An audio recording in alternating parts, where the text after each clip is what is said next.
Vamos nosotros a hablar de una palabra que yo sé que va a ser de edificación, continuando con el tema que habíamos iniciado de la maledicencia.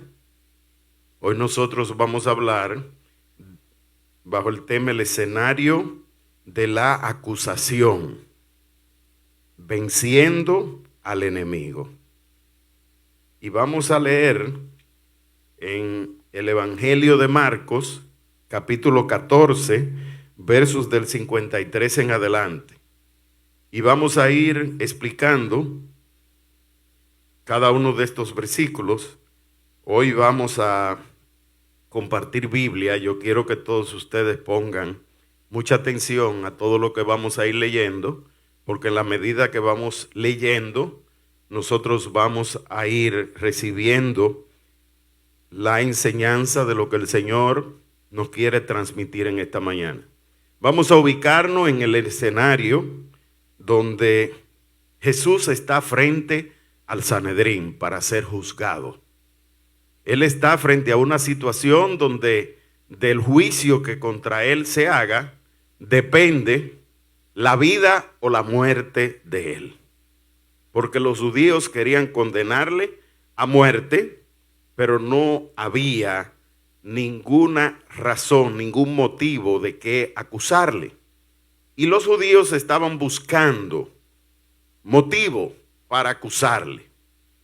Y vamos a leer, dice, trajeron pues a Jesús al sumo sacerdote para ser juzgado, porque el sumo sacerdote era el que gobernaba en el altar, pero también era el que gobernaba, el que administraba la ley, era el principal del consejo de ancianos de los 70 que eran los que dirigían, era el consejo de gobierno en el Israel antiguo.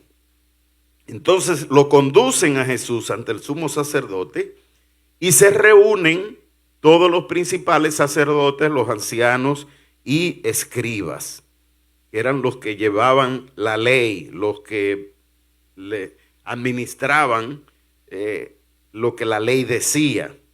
Eran como los alguaciles, no exactamente alguaciles, pero eran los que leían lo que la ley decía para que las pruebas fueran confirmadas y hubiera juicio en contra de las personas, y para instruir al pueblo. Y dice también Pedro, verso 54, le siguió de lejos hasta dentro del palacio del sumo sacerdote. Allí estaba sentado con los guardias, calentándose junto al fuego. Los principales sacerdotes y el Sanedrín entero estaban buscando contra Jesús. Buscando que una razón, un motivo. ¿Para qué? Para acusarle. Estaban buscando un motivo contra Jesús, un testimonio para darle muerte, pero no lo hallaban, no lo encontraban. No lo encontraban. Y algunos levantándose daban falso testimonio contra él diciendo, nosotros le oímos decir, yo destruiré este templo hecho con mano. Yo destruiré este templo hecho con mano. Y en 3 días edificaré otro no hecho con mano. Claro que ellos estaban tergiversando lo que Jesús había dicho, porque Jesús dijo, yo puedo destruir este templo, refiriéndose a su cuerpo, y en 3 días puedo levantarlo, su cuerpo. Y hacía referencia a su muerte y resurrección. Primera enseñanza que nosotros debemos sacar de esto. A Jesús lo intentan amedrentar. ¿Mediante qué? Mediante la acusación. Y el primer principio que debemos nosotros sacar es que el miedo nos trata de separar de la comunión con Dios.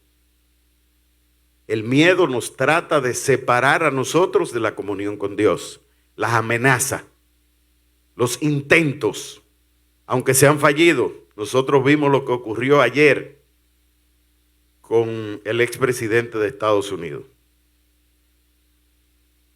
No podemos decir otra cosa que no fue que Dios lo salvó. Porque si vemos la forma de cómo fue el tiro, estaba dirigido exactamente para que penetrara por un lado y saliera por el otro en la cabeza. Un solo tiro lo mataba. Pero cuando el tiro venía, él se movió y entonces le dio por la oreja y solamente por el borde de la cara, como si fuera un cuchillo, ¿verdad?, que lo cortara. Un movimiento de milímetros de distancia, pero también corto de segundos, ni siquiera de un segundo, menos de un segundo. Y ese movimiento le salvó la vida. Dicen que el tiro fue lanzado a 410 metros de distancia, a unas 100 yardas y algo, 130 yardas. Y una yarda tiene 3 pies, 410 pies, no metros, 10 pies de distancia. O sea que fue a quemar ropa. ¿Qué enseñanza vamos nosotros a sacar de esto? El diablo siempre intenta matar y destruir todo el que trata de edificar algo para Dios. Pero en Dios somos vencedores. Esa es la diferencia. Y hablemos del escenario de la acusación. El diablo siempre anda buscando acusación en contra nuestra. Ese es el segundo punto. El segundo principio. ¿Cuál es la palabra diabolos o diablo? Ya yo lo he explicado anteriormente. Esa es la palabra acusador. Quiere decir que el trabajo principal del diablo es acusarlo en nuestra mente para que nosotros tomemos acciones que nos van a llevar a la destrucción, a la muerte, al fracaso. Vuelvo a repetir el segundo principio. El diablo siempre anda buscando acusación en contra nuestra. Y el apóstol Pedro dice, hermanos, no ignoren las maquinaciones del diablo, que anda como león rugiente buscando a quien devorar. Y vamos a leer el verso 59. Dice, pero ni aún así era idéntico el testimonio de ellos. Todos ellos se levantaron hablando mentira. El que habla mentira, la mentira sale en evidencia. Alguna gente dice, hay que saber hablar mentira para que no sea descubierto. Unos decían una cosa, otros decían otra, y ellos se levantaron en contra de Jesús, y dice que ni aún así era idéntico, no concordaban en el testimonio. Tercer principio que vamos nosotros a sacar, y es que el enemigo, el diablo, no puede obrar en contra nuestra si no tiene legalidad en el mundo espiritual. Y en el mundo espiritual de las tinieblas no hay acuerdo. Los espíritus están divididos. Pero cuando se trata de atacarnos, cada uno obra por su lado y funcionan en nosotros como si estuvieran puestos de acuerdo. Y dice el verso 60. Entonces se levantó el sumo sacerdote y adelantándose al centro interrogó a Jesús diciendo, ¿no responde nada a lo que estos testifican contra ti? ¿Cuál fue la respuesta de Jesús? Ninguna. Se quedó callado. ¿Qué principio vamos nosotros a sacar de esto? Escucha esto bien. Escucha esto bien. No hagas caso a las mentiras de aquellos que se levantan contra ti. Deja que Dios pelee por ti. Lo vuelvo a repetir. Principio número 4, no hagas caso a las mentiras de aquellos que se levanten contra ti. Deja que Dios pelee por ti. Y vamos al verso 61. Dice, pero él callaba y no respondía nada. Guarda silencio y espera en Jehová, y él te concederá las peticiones de tu corazón, dice el Salmo 37. Pacientemente esperé a Jehová, y él me escuchó y me libró de todos mis temores. Y dice la parte B del verso 61, volvió a preguntarle el sumo sacerdote diciendo, ¿eres tú el Cristo, el Hijo del bendito? Y Jesús dijo, yo soy. ¿Cuánta gente por defender su pellejo es capaz de hablar mentira para defenderse? Jesús dijo, yo soy. No temió. Aunque me venga la muerte, yo sé que mi Padre me librará de los lazos del acusador.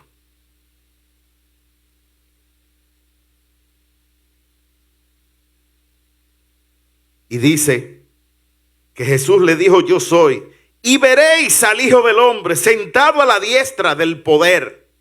Hoy hemos hablado, hemos orado y hemos adorado a Dios hablando de lo que es la derecha. Y Jesús está sentado a la derecha del Padre, intercediendo por nosotros. El que se hizo hombre en la tierra, el que murió en una cruz y resucitó al tercer día, el que ascendió al cielo, está sentado a la derecha del Padre intercediendo por nosotros. Eso significa que la gracia que viene de Él nos es suficiente para nosotros vencer al enemigo. Y de ahí sacamos el principio número 5, que la gracia de Dios para con nosotros adquirió su verdadera y máxima expresión en Jesús. Hay un solo Dios y un solo mediador entre Dios y los hombres, Jesucristo, hombre.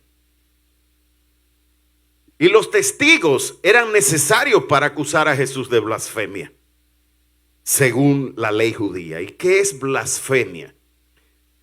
Según la definición, blasfemia es una ofensa grave, es un insulto o irreverencia hacia la divinidad.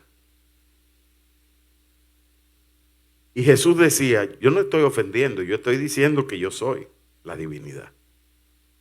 Yo no estoy hablando nada mal en contra de Dios. Y los fariseos, los que le escuchaban, decían, es que sabemos que tú vienes de Dios, porque las cosas que tú haces, solo uno que haya venido de Dios las puede hacer. Es que tú siendo hombre, tú te haces igual a Dios.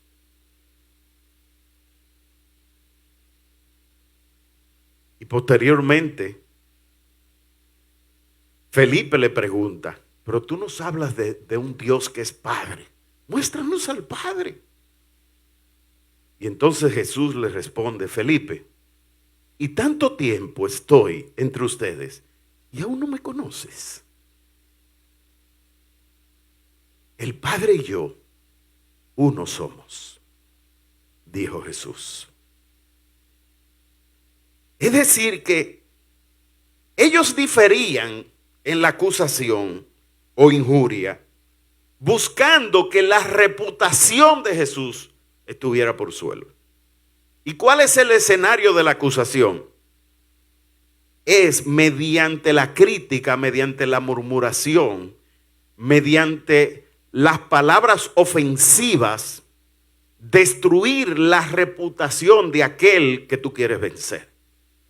Esa es la estrategia del diablo. Y es la estrategia lamentable de los políticos, que para hacer oposición, en lugar de presentar en su gran mayoría. En lugar de presentar soluciones, en lugar de presentar formas de encontrar respuesta, lo que se dedican es a destruir lo que el otro hace para denigrarlo, para bajar su imagen y entonces ellos ser levantados. Son estrategias malignas que son las propias del enemigo. Destruir nuestra reputación para debilitarnos. Y vamos a seguir leyendo. Jesús dijo: yo soy, y veréis al Hijo del Hombre sentado a la diestra del poder y viniendo en las nubes del cielo. Entonces el sumo sacerdote, rasgando su vestido, el diablo se enfurece. Escúchalo bien, el diablo se enfurece cuando tú no le haces caso. Cuando te acusan y tú como si nada, ahí es que el diablo arremete para actuar en contra nuestra. Claro, cuando estoy hablando diablos, estoy hablando del acusador. Arremete es cerrándote los caminos, haciéndote creer que ya todo está terminado y que no hay manera de que tú puedas resolver la situación en la que tú estás. Entonces vamos a sacar el otro principio, el principio número 6. El diablo quiere transferir su identidad, lo que es él, a nosotros. Él es un acusador, él es un mentiroso, él es un engañador. Esa es su naturaleza, porque ese es su carácter. Por eso fue echado del cielo. Y como ese es su carácter, él quiere que nosotros seamos de ese carácter. Que en lugar de ser edificadores del reino, que en lugar de ser personas que le saquemos lo positivo a las cosas, que en lugar de estar mirando las cosas buenas de otro, lo que estemos es viendo todo lo malo. Y veamos el futuro con pesimismo. Así es que lo ve el diablo. ¿Vamos a ser nosotros edificadores del reino o instrumentos del enemigo? Otro principio que nosotros vamos a sacar. Vamos a leer lo que dicen los versos 63 en adelante. Jesús dice: yo soy. Yo soy. Y ustedes van a ver el momento donde el Hijo del Hombre va a estar sentado con poder a la derecha del Padre. Y él estaba hablando de su destino profético. No de lo que él estaba viendo en ese momento, porque en ese momento lo que él estaba viendo: me van a matar. Yo no sé si tú estás viendo la situación que tú estás viviendo o lo que Dios tiene preparado para ti. Yo no sé si tú estás viendo tu realidad o tú estás viendo a dónde Dios te quiere llevar. Y para lo cual está provocando en ti un proceso que es el que te va a llevar a ti al destino que Él preparó para ti, para que tú puedas cumplir con ese llamado. Vamos a leer los versos 63 en adelante. Dice: entonces el sumo sacerdote, rasgando su vestido, dijo: ¿qué necesidad tenemos ya de testigos? Porque él mismo era el testigo. Oísteis la blasfemia. ¿Qué le parece? Y todos ellos le condenaron, declarándole ser digno de muerte, reo de muerte, le condenaron. Y algunos comenzaron a escupirle y a cubrirle el rostro y a darle puñetazos y a decirle: profetiza. Y los alguaciles le daban bofetadas. Y aquí hay una serie de palabras que yo quiero que tú tomes en cuenta de lo que es el escenario del acusador. ¿Cuál es el escenario del acusador? Golpes, golpearnos para debilitarnos, como un boxeador que le da al otro y le va dando golpes bajos para que pierda fuerza, y esos golpes bajos van perdiendo fuerza y haciéndonos debilitar. Bofetadas. ¿Cuántas bofetadas tú recibes de gente que uno le ayuda, le siembra, le dedica tiempo, le da, y al final te traicionan? Del que tú menos esperas, bofetadas. Y Jesús dijo que el que te dé por un lado, preséntale la otra. Pero la otra no es para que te dé. La otra es la cara de él. ¿Entendimos ahora? Ay, que mira, el que te dé por la mano, por el lado derecho, preséntale la izquierda. Pero la izquierda es el poder de Dios que va a obrar en ti. Cuando en lugar de tú responderle, tú dices, estaré dispuesto a soportar de la mano de Dios, que es el que me cubre.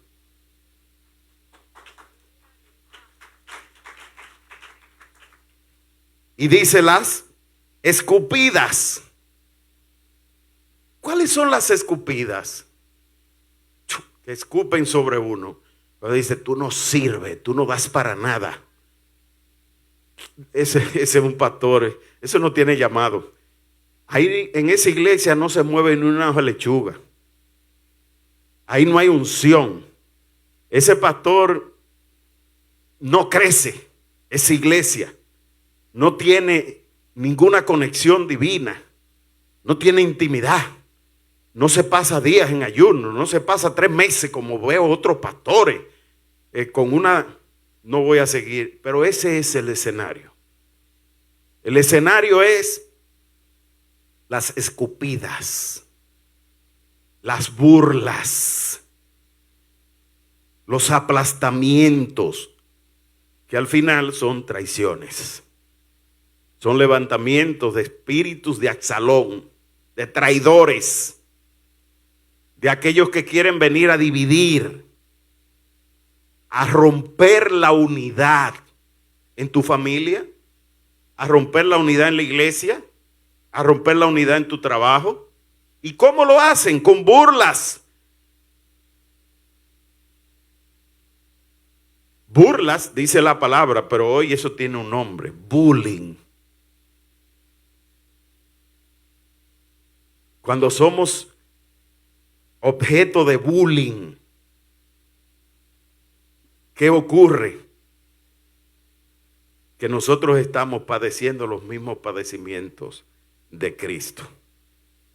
Los aplastamientos, el cierre de oportunidades, los puñetazos, las trompadas. Las trompadas, esos son los padecimientos necesarios. ¿Por qué son necesarios? Porque son los instrumentos para nosotros pagar el precio por el gran sacrificio de alcanzar el propósito o destino que Dios ha preparado para nuestra vida. La gracia de Dios nos asiste, pero eso no nos exime de que hay que sacrificarse y de pagar el precio. Que hay que estar dispuesto a morir a nosotros mismos, a tomar nuestra cruz y estar dispuesto a enfrentar, lo voy a repetir, los golpes, las bofetadas, las escupidas, los aplastamientos, las burlas, los cierres de oportunidades, los puñetazos, las trompadas. Todo esto es necesario para que podamos pagar el precio con dominio propio, con mansedumbre, poner la mirada en el Dios de nuestra salvación. A los romanos el apóstol Pablo le dice, en el capítulo 12, verso 1, le dice: despojémonos pues de todo peso que nos agobia y corramos por delante la carrera que tenemos, puestos los ojos en Jesús, el autor y consumador de nuestra fe, el cual, por su gran amor para con nosotros, se entregó a sí mismo por nuestros pecados. Y esa es la gracia de Dios. Entonces, el séptimo principio que sacamos de este pasaje es que son necesarios los golpes y los procesos para pagar el precio de llegar a nuestro destino en Dios. Pero hay una expresión muy importante y está en el verso 58. La acusación era, nosotros le oímos decir, yo destruiré este templo hecho con mano y en 3 días edificaré otro no hecho con mano.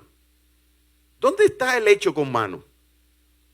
Es cuando nosotros tratamos por nuestra propia fuerza de lograr las cosas y no por la gracia de Dios. Cuando tu debilidad es la pornografía y tú quieres salir de la pornografía por tu propia fuerza, pero no por el poder que viene del Espíritu Santo que pone gracia en ti para que cuando tú la veas, no me interesa ya. Muchas veces estamos nosotros en pecado porque hablamos mentira y queremos dejar la mentira. Wow, pero es que yo soy vendedor y los vendedores son mentirosos. Pero yo quiero dejar la mentira. Es que es difícil mientras yo sea vendedor que yo deje de ser mentiroso. Eso no es verdad. Dios te da sabiduría para tú dejar la mentira. Ahora, si tú tratas de hacerlo con tu mano, con tu propia fuerza, con tu inteligencia, buscando autoayuda, entonces sí. Pero si tú lo haces descansando en Dios, confiando en Dios, dependiendo de Dios, su gracia fortalece tu ser. Y vamos a hablar de segunda de Timoteo, leímos el verso 58, ¿verdad? Vamos a ir a Hechos 7, versos del 48 al 60. Vamos a hablar del nuevo templo, porque dice que Dios no habita en templo hecho por mano. Quiere decir que no es el trabajo tuyo, el esfuerzo tuyo, tu propia fuerza, no es a la manera tuya, sino que Dios, donde va a hacer la obra, es en aquel donde Él deposite de su gracia. Entonces la gracia que es en mí, esa gracia es la que me sostiene, la que me fortalece, es la gracia que me ayuda a que cuando viene la tentación yo no caiga. Es la gracia que me ayuda a salir de cuando estoy metido en un pecado repetitivo, entonces yo pueda vencer al enemigo. Dice Hechos 7, 48 en adelante. Si bien el Altísimo no habita en templos hechos por mano,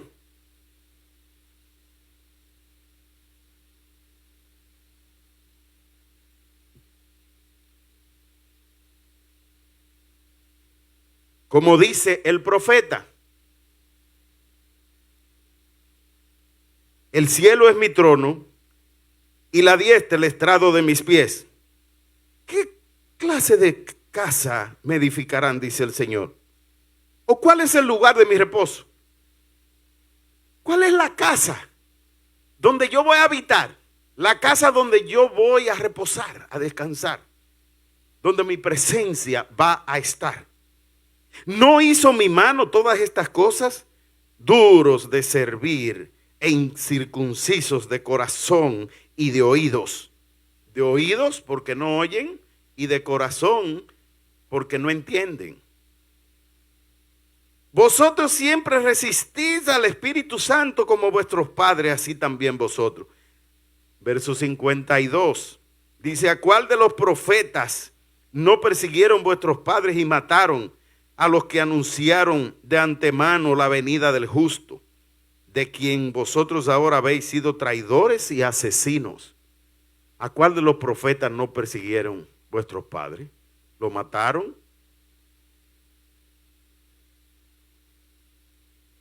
Seguimos con el verso siguiente, verso 53. Ustedes recibieron la ley por disposición de ángeles y no la guardaron. Es decir, que los mandamientos están ahí. Pero ¿quién los cumple en su totalidad? Si no hubiera violadores de la ley, no hubiera ley. La ley está establecida para el violador de la ley, para el que la infringe. Y por eso existe la ley. Pero aquí está diciendo en su palabra el Señor, óyeme, todos son violadores de la ley. Entonces, ¿para qué se estableció la ley? Oyendo estas cosas, se sentían heridos en lo más vivo y rechinaban los dientes, crujían los dientes contra él. Pero Esteban, lleno del Espíritu Santo, puesto los ojos en el cielo, vio la gloria de Dios y a Jesús que estaba de pie a la diestra de Dios, y dijo: he aquí, veo los cielos abiertos y al Hijo del Hombre que está de pie a la diestra de Dios. Entonces ellos, gritando a grandes voces, se taparon los oídos y arremetieron a una contra él, y echándole fuera de la ciudad, comenzaron a apedrearle. Y los testigos pusieron sus ropas a los pies de un joven que se llamaba Saulo. Ese joven es el que después Dios le cambió el nombre por Pablo. Y apedreaban a Esteban, incluyendo Pablo. Estaba ahí. Apedreaban a Esteban. Esteban vio los cielos abiertos porque puso la mirada en el Dios de su salvación. Mientras él invocaba y decía: Señor Jesús, recibe mi espíritu. Lo entregó todo a Dios y, puesto de rodillas, clamó a gran voz: Señor, no les tomes en cuenta este pecado. Y habiendo dicho esto, murió, se durmió. Fíjese que Esteban, en lugar de decir: esos traidores, eso que me están matando, dale su merecido, lo que le dijo fue al Señor: ten misericordia de ellos. Ahí él generó una legalidad en el mundo espiritual para que después Pablo recibiera la visita de Jesús y pudiera convertirse a él. Vamos a leer ahora en Hechos 17. En Hechos 17, versos del 22 en adelante.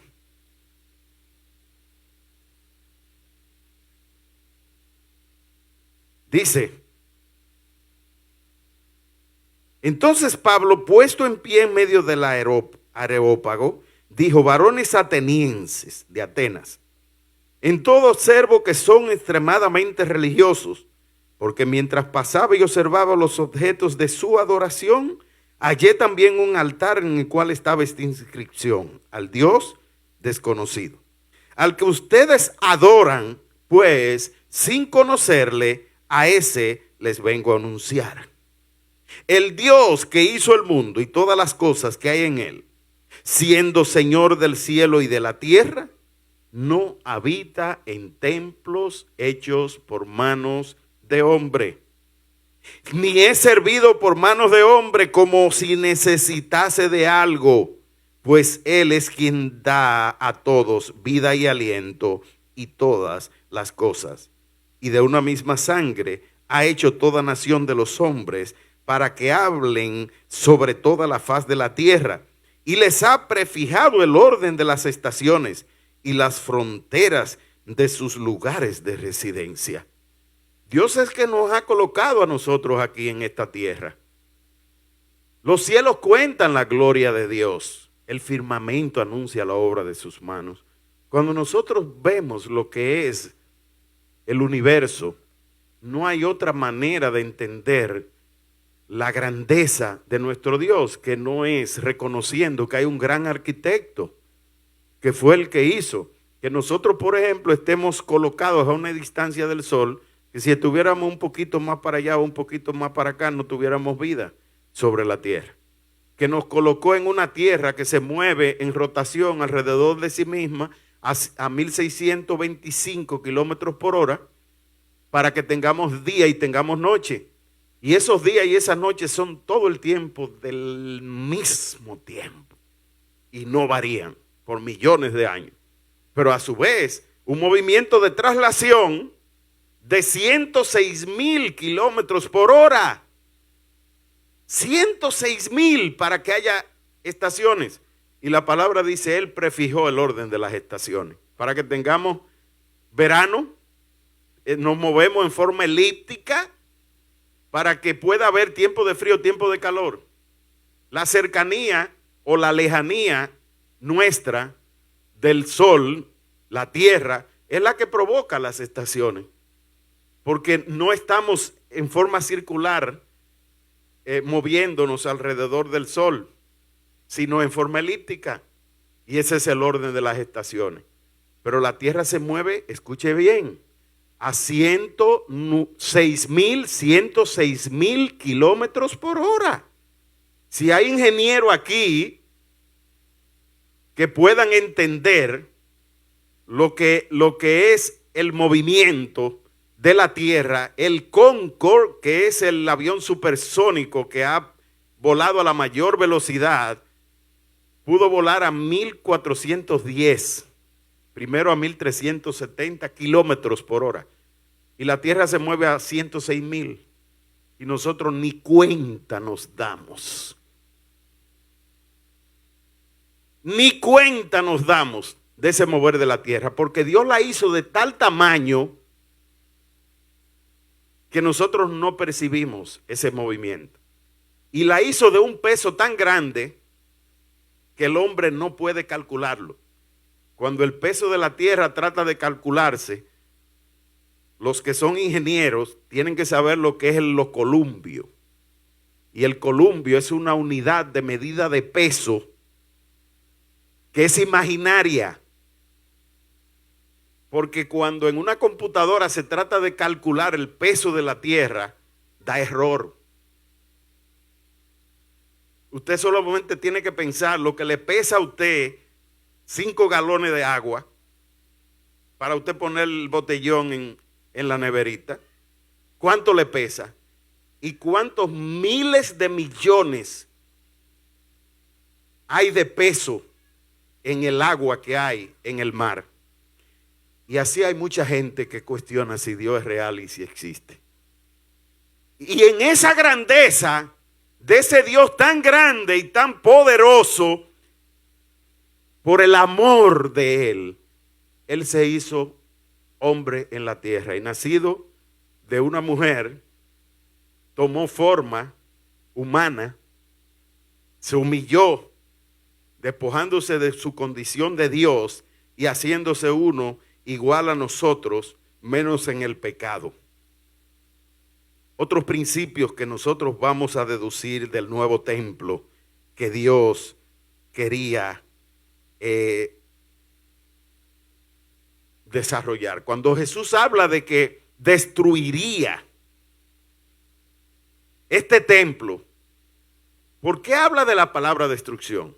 Él mismo dijo, el diablo vino a robar, a matar y a destruir, mas yo he venido para que tengan vida y la tengan en abundancia. ¿Por qué Dios habla de destrucción? Porque lo que Él quería destruir era el orgullo que tenía el pueblo de Israel a ese templo que ellos habían edificado como la obra maestra de la humanidad, que tenía oro, que tenía mármol, que era la expresión arquitectónica más grande de la época. Y ese orgullo Dios lo estaba destruyendo y dice, óigame, no es ahí que yo voy a habitar, yo ando buscando otra cosa. ¿Y cuál es ese lugar? ¿Cuál es el templo que ahora Él quiere? No es el templo de Jerusalén. Él anda ahora buscando verdaderos adoradores que le adoren en espíritu y en verdad. Ya no se adorará ni en Samaria ni en el templo de Jerusalén, sino que ahora Él anda buscando un corazón, el corazón del hombre, un nuevo lugar donde Él pueda reposar. El nuevo lugar del reposo de Dios es el corazón del hombre, y Él lo hizo a través de Jesucristo. Él dijo, quien en mí cree, mi espíritu lo va a tener.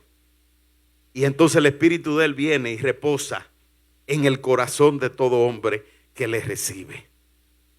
Entonces, Dios nos ama a todos, pero no necesita de nada de nosotros. De manos de hombre no necesita nada, porque Él es el que da vida y aliento, y es el que da todas las cosas. Y vamos a sacar otro principio. El propósito de Dios es que le conozcamos, para que le conozcan. Decía la lectura, para que le conozcan. Y ese conocer es intimidad. Ese conocer es una relación personal. Es un encuentro personal con Él. Entonces el propósito de Dios es que le conozcamos. ¿Para qué? ¿Para qué? ¿Conocerle para qué? Para que le adoremos en su altar hasta la eternidad. Porque Él anda buscando un lugar de reposo. ¿Para qué? Para Él levantar un altar. Y ese altar es el amor de Dios derramado en nuestros corazones, el Espíritu Santo. Y ese Espíritu Santo es el que nos conecta con la eternidad. Wow, dale un aplauso al Señor por lo menos.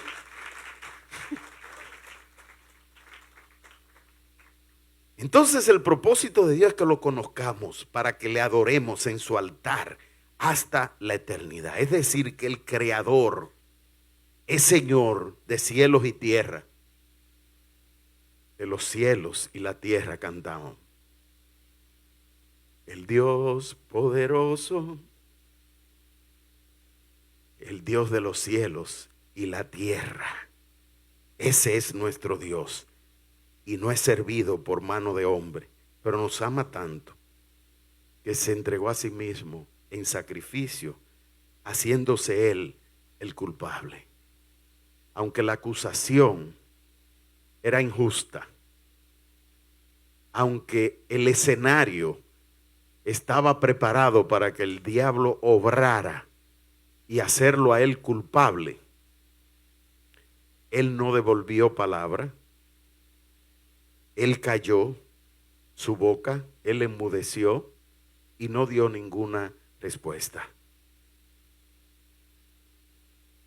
Y Él dio razón de su inocencia, pero cargó con nuestra condenación.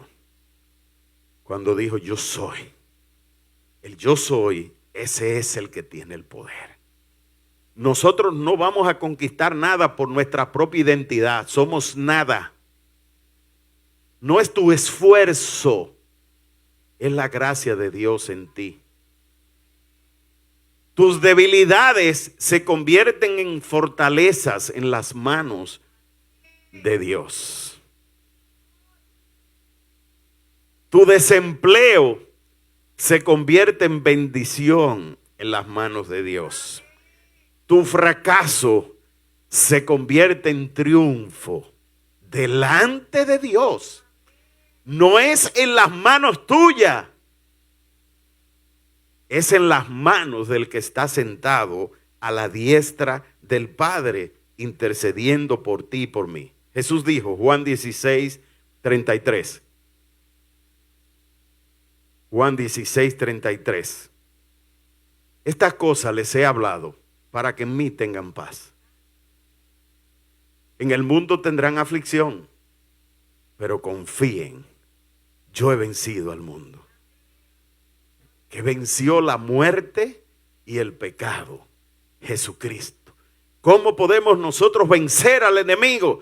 No es con estrategias humanas, es con el poder de Dios. Es con su gracia. Es con su gracia. Es con el favor inmerecido de Él. Es estando en buena con Dios.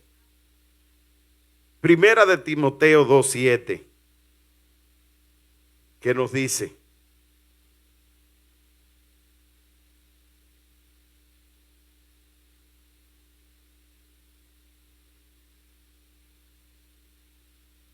A ver qué nos dice.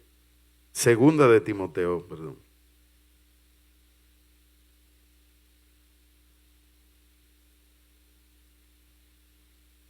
¿Lo tenemos?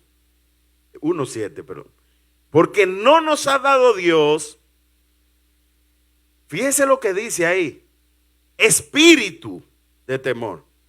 No está diciendo que Dios ha puesto en nosotros temor, sino espíritu de temor. ¿Por qué? Porque detrás del temor hay un espíritu que está operando. No nos ha dado Dios espíritu de temor, de cobardía, sino que de poder, de amor y de dominio propio. Poder que viene de Él. Amor que es derramado en nuestros corazones. ¿Para qué? Para tener dominio propio y poder hacer las cosas que nosotros tenemos que hacer. Yo voy a leer solo Hebreos 9 del 21 al 26. Vamos a ver esta lectura de Hebreos 9, 21 al 26 para que podamos entender lo que es la gracia y lo que es un templo no hecho por manos de hombre. Hebreos 9, 21 dice, además de esto, roció también con la sangre el tabernáculo. Estamos hablando, el tabernáculo es el centro de adoración en el templo. Roció con la sangre el tabernáculo. Él lo llenó con su sacrificio.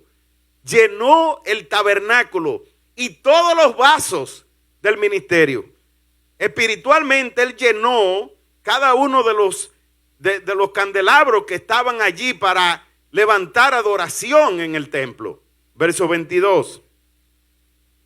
Y casi todo es purificado según la ley. Casi todo. Con sangre. Y sin derramamiento de sangre no se hace remisión. Es decir, hay perdón anual de los pecados. Y el sumo sacerdote intercede por el pueblo una vez al año. Casi todo es purificado, pero hace falta algo. Cuando el joven rico fue donde Jesús, y el joven le pregunta a Jesús, y le dice, maestro bueno, ¿qué tengo que hacer para ganar la vida eterna? Jesús le responde, no me llame maestro. Maestro es uno solo. El único bueno es mi Padre que está en los cielos. O sea, el diablo me quiere hacer creer que yo soy algo. Pero no, yo no voy a coger esa. Es lo que Jesús le estaba diciendo. Y entonces le dice Jesús, mira, si tú quieres la vida eterna, mira, tú tienes que hacer, no robe, no mate, no hable mentira, guarda los mandamientos, cumple con toda la ley. Y él le dice, no maestro, pero yo todo eso lo he hecho. Todo eso lo he hecho. Es decir, que conforme a la ley, casi tenía salvación. Pero algo le faltaba. Y Jesús le dice, anda, vende tus bienes, todos tus bienes, dáselo a los pobres y entonces ven y regresa. Y como era rico, su corazón estaba pegado a él. Mucha gente piensa que Dios quiere tu dinero. Dios no quiere tu dinero. Dios quiere tu corazón. Porque por la ley nos acercamos a Dios, pero por la gracia es que nosotros somos vencedores. Wow, dale un aplauso al Señor. Seguimos, verso 23.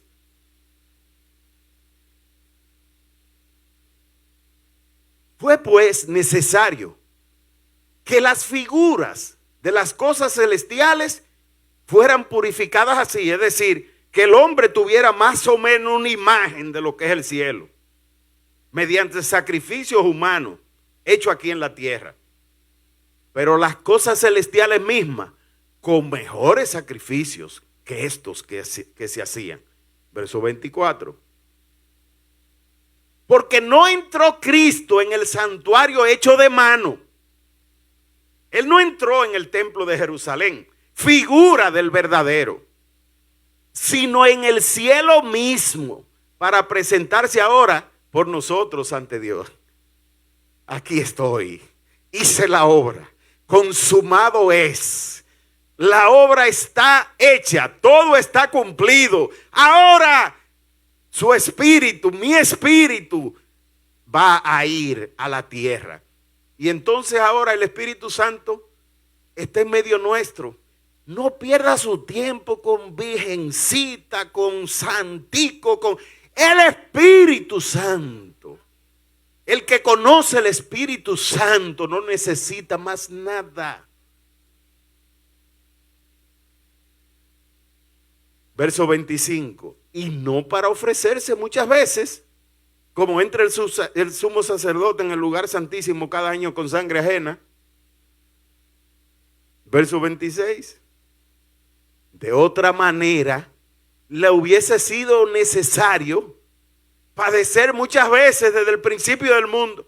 Cada vez que el hombre pecaba, el sacrificio de Dios por ese hombre. No, pero ahora, en la consumación de los tiempos, en la consumación de los siglos, se presentó una vez para siempre por el sacrificio, no de animales, no de toros, no de machos cabríos, no de ovejas, no de carneros, sino el sacrificio de sí mismo para quitar de en medio el pecado. Cada vez que tú tratas de salir de una situación de pecado por tu propia fuerza, tú le estás diciendo, ¿a qué vino Jesús a la tierra? Nada.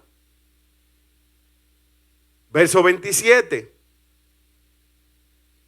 Y de la manera que está establecido para los hombres, que mueran una sola vez y después de esto el juicio. Así es que el que se murió no vuelve a la tierra.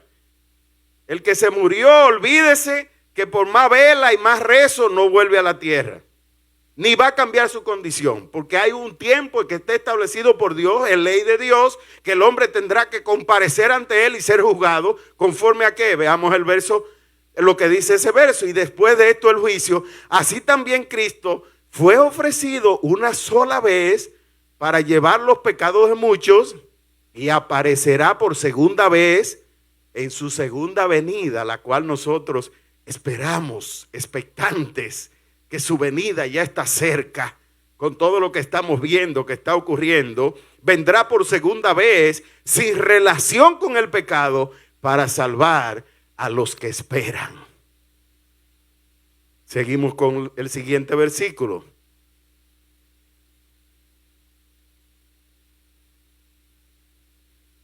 De Hebreos 10:1. Porque la ley, teniendo la sombra de los bienes venideros, no la imagen misma de las cosas. Eso era para que el hombre se figurara lo que Dios iba a hacer. Una preparación de antemano. Dice, nunca puede, por los mismos sacrificios que se ofrecen continuamente cada año, hacer perfectos a los que se acercan. ¿Y cómo podemos entonces nosotros vencer al enemigo? Ya con esto termino. Yo creo que el Señor nos ha dado hoy una palabra tremenda. Apocalipsis 12. Está hablando cuando los espíritus, los ángeles son echados del cielo. Cuando fue lanzado fuera el gran dragón, la serpiente antigua, que se llama el diablo y Satanás, el cual es el engañador que engaña al mundo entero, que fue arrojado a la tierra y sus ángeles alojados con él. Y dice el verso 10, entonces oí una gran voz en el cielo que decía, ahora ha venido la salvación, el poder y el reino de nuestro Dios y la autoridad de su Cristo, porque ha sido lanzado fuera el acusador de nuestros hermanos. Ya el diablo fue echado fuera, el acusador fue echado fuera del trono de Dios. El que los acusaba delante de nuestro Dios día y noche. Cuando el enemigo te mete a una acusación en la mente, si tú la recibes, tú le estás dando lugar al diablo. No le des lugar al diablo. Ya él fue vencido, ya él fue sacado, ya él fue vencido.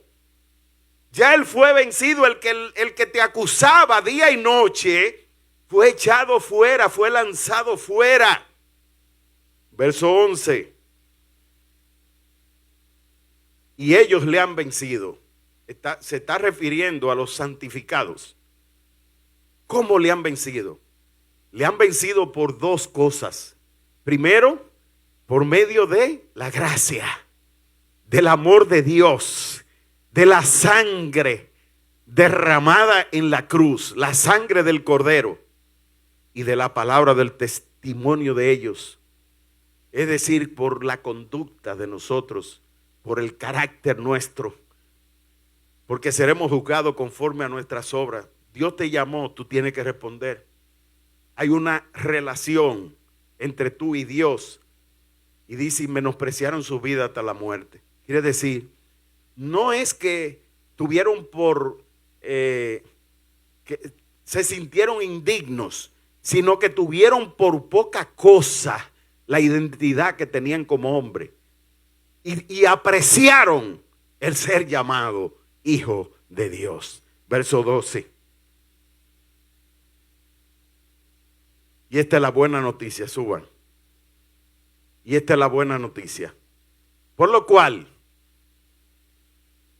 alégrense, cielos, y los que moran en ellos. Otras traducciones dicen cielos y tierra. ¡Ay! De los moradores de la tierra y del mar, porque el diablo ha descendido a ustedes con gran ira, con gran furor, sabiendo que le queda, wow, alégrense, alégrense cielos, alégrense cielos, y ay de aquellos que ponen sus ojos en la tierra, que ponen sus ojos en la realidad de lo que ven. Ay de esos.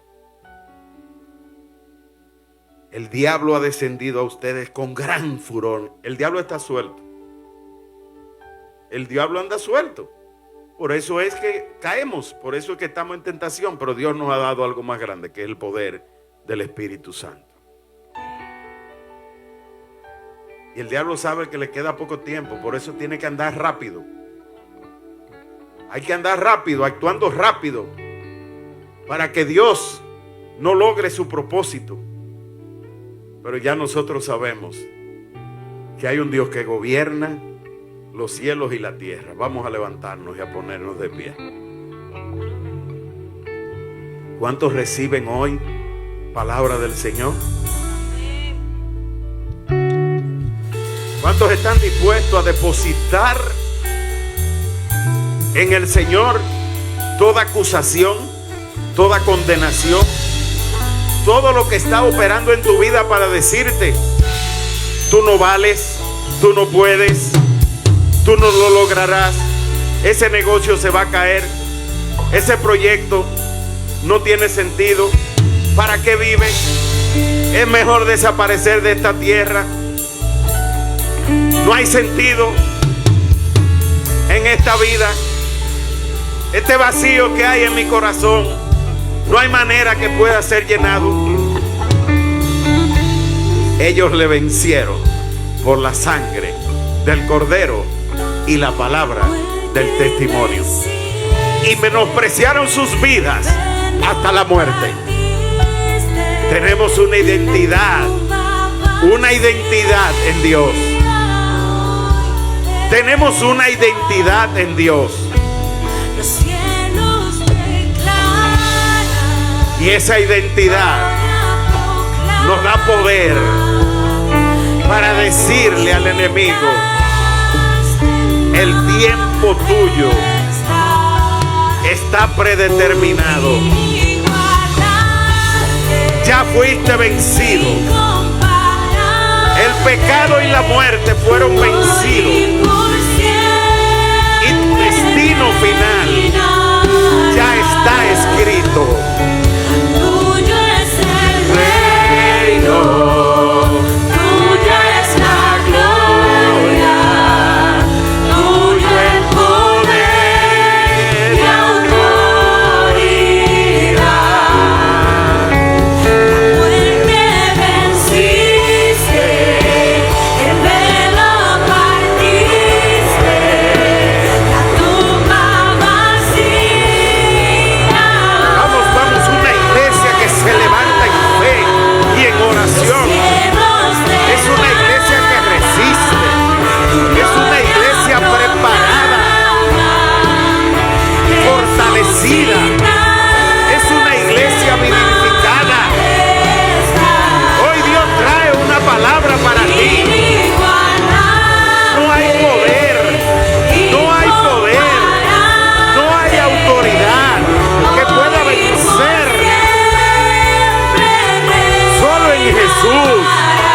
salvación. Tuya es la Gloria, tuyo el poder y autoridad.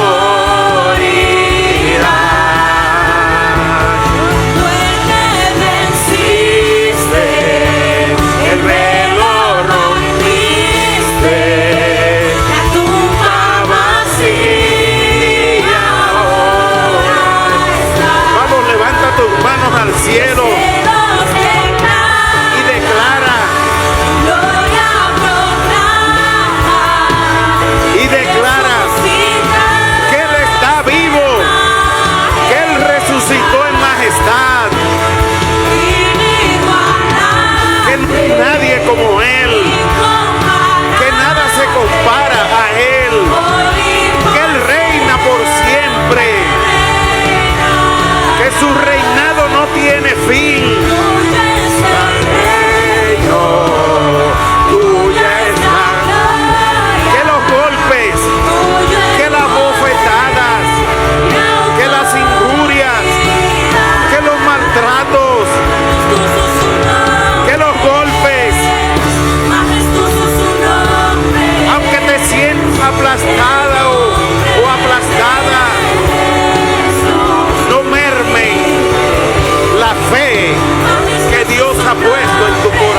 Qué lindo es estar en la presencia, en la presencia, en la presencia de nuestro Dios.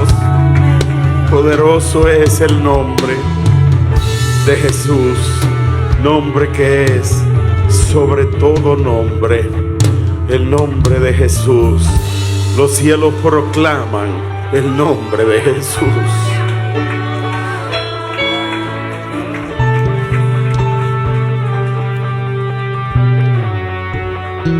Y le hemos vencido por la sangre del Cordero. Le hemos vencido por el testimonio, por la expresión de lo que Él ha hecho en nuestras vidas. La palabra del testimonio. Gracias, gracias Espíritu Santo. Porque tú, Señor, nos has revelado a Jesucristo. Gracias, Espíritu Santo.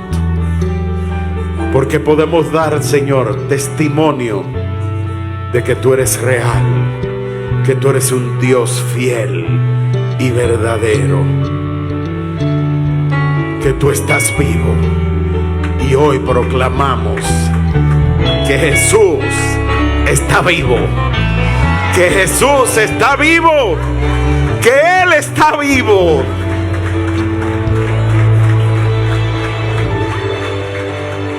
Y que de Él es el poder y la autoridad, y que Él reina eternamente y para siempre. Wow, dale ese aplauso al Señor.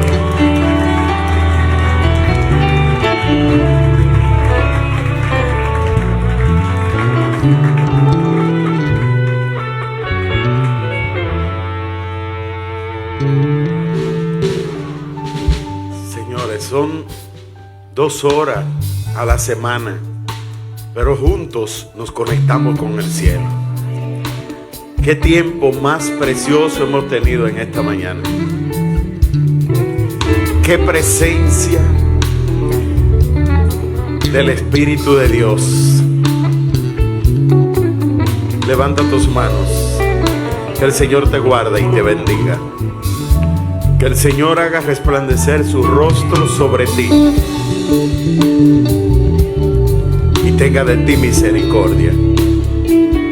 Que el Señor extienda su mano poderosa sobre ti y te conceda su paz, paz que sobrepasa todo entendimiento. Que en medio de la situación que estás viviendo, en medio de los golpes, en medio de los ataques, en medio de las bofetadas, en medio de las burlas, de las traiciones, de las escupidas que hayas sufrido, y cuando crees que todo está cerrado, que todas las oportunidades se han acabado, que tu mirada esté puesta en el Dios de nuestra salvación, puestos los ojos en Jesús, el autor y consumador de nuestra fe. Que Dios te bendiga.